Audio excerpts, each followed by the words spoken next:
In general, children seem to be better at trusting. Can I give you an example? When I drive my kids around, they oftentimes have no idea where we're going, and they're clueless to all the threats that are out there on the road.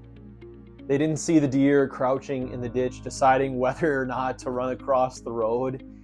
They didn't see that guy who ran the red light and almost hit us. They don't see what's happening because they're facing backwards, but they don't need to in order to trust. Children are great at trusting because they trust the person. They trust you because you are their mom or dad. They trust you because you are their uncle or aunt. They trust you because you are their teacher. They trust because of who you are, and they don't primarily rely on their own intellect or knowledge in most circumstances. Perhaps this is why Jesus commends the faith of children. There's a beautiful section of Luke that says this. People were also bringing babies to Jesus for him to place his hands on them. When the disciples saw this, they rebuked them.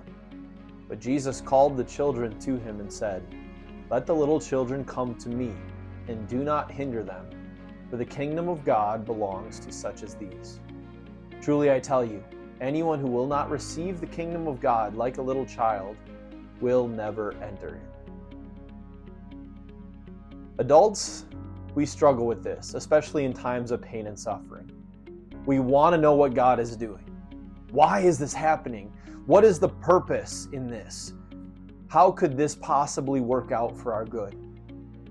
If we can't see the answers to those questions, we doubt and we get angry, we question, and we even give up. Job and his friends wrestled with all of this. Job's friends tried to give all kinds of reasons why Job was suffering. But in the end, when God spoke to Job, the essence of his words were, "Trust me." Job didn't have the answers. Job couldn't see why things were happening to him, but he was to trust God, who gave him every reason to trust him. Could we take some instruction from the faith of children? Rather than questioning God's wisdom and goodness at every turn, could we trust him? Could we trust that he loves us?